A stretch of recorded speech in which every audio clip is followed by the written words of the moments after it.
मैं कई बार कुछ काम बस ये सोचकर टाल देता हूँ कि जो है जैसा है चलने दो। मतलब आसान शब्दों में कहा जाए तो मेरे पापा कभी कमा रहे हैं, मैं आराम से दिन व्यतीत कर रहा हूँ। दिन भर में कभी पढ़ा तो पढ़ा, नहीं तो बस समय पार हो रहा है।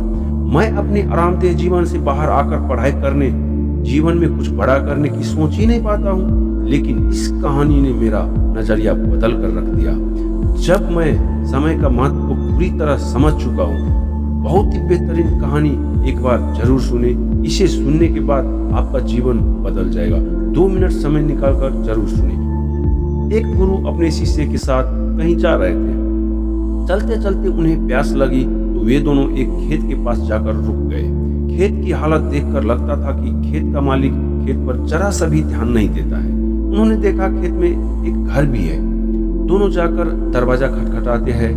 घर में से एक आदमी, उसकी पत्नी और 2 बच्चे बाहर आते हैं। सभी ने फटे पुराने कपड़े पहने हुए होते हैं।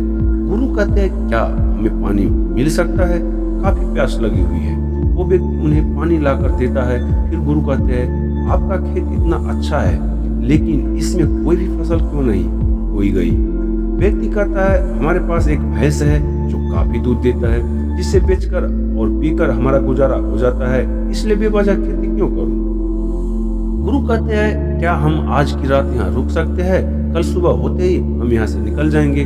व्यक्ति कहता है, ठीक है, आप यहाँ रुक जा सकते हैं। आधी रात होते ही गुरु अपने शिष्य से कहते हैं, उठो, हमें अभी के अभी यहाँ से निकलना है, लेकिन जाने से पहले हम इस व्यक्ति की भैंस को पहाड़ से गिराकर मार देंगे। ये सुनकर शिष्य को काफी बुरा लगा, लेकिन वो अपने गुरु की बात टाल नहीं पाया। वे दोनों रातों रात भैंस को मारकर वहां से भाग जाते हैं। 10 वर्ष बाद जब शिष्य अपनी शिक्षा पूरी कर लेता है, तब वो सोचता है, क्यों ना अपनी गलती को सुधारा जाए, उस आदमी के पास वापस जाकर उसकी मदद की जाए। शिष्य उसी गांव, उसी जगह वापस जाता है और देखता है वहां के सारे खेतों में दूर दूर तक काफी फल लगे हुए हैं और वहां एक बहुत बड़ा घर भी है। शिष्य को लगता है शायद वो आदमी सब कुछ बेच के यहाँ से जा चुका होगा। शिष्य वहां वापस जाने लगता है, तभी वहां घर के आगे एक कार आकर रुकती है। कार में से वही व्यक्ति बाहर आता है जिससे शिष्य 10 साल पहले मिला था। शिष्य उसके पास जाकर कहता है, आपने मुझे पहचाना? मैं 10 साल पहले आपसे मिला था। व्यक्ति कहता है, हाँ, उस दिन को मैं कैसे भूल सकता हूँ। शिष्य कहता है, आप तो बहुत गरीब थे, आखिर आप इतने अमीर कैसे बने? व्यक्ति कहता है, क्या बताओ, आपके जाने के बाद मेरे भैंस की मौत हो गई। मैं कुछ दिन काफी दुखी रहा, परेशान रहने लगा, लेकिन जीवन जीने के लिए एक तो करना ही था। मैं लकड़ियां काट कर बेचने लगा, जिससे कुछ पैसे आए तो मैंने खेत की बुआई कर दी। फिर उससे और पैसे आए तो मैंने सारी जगह खरीद ली और फलों की बुआई करवा दी। और आज मैं आसपास के इलाकों में फलों का सबसे बड़ा व्यापारी हूँ और मेरे पास लाखों रुपया है।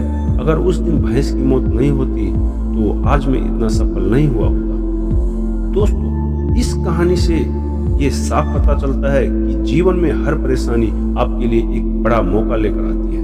अगर अभी आपके जीवन में परेशानी आई है तो यकीन मानो कि एक बहुत बड़ा सफलता भी अपने साथ लेकर आई है। यकीन मानिए, बुरे वक्त में अपनी हिम्मत नहीं हारी तो आने वाले समय में आप बेहद सफल होने वाले हैं। तो दोस्तों, ये छोटी सी कहानी आपको अच्छा लगा हो तो चैनल को लाइक सब्सक्राइब जरूर कीजिएगा। यदि कुछ कमी रह गई हो तो कमेंट में अपना सलाह सुझाव जरूर दीजिएगा। धन्यवाद।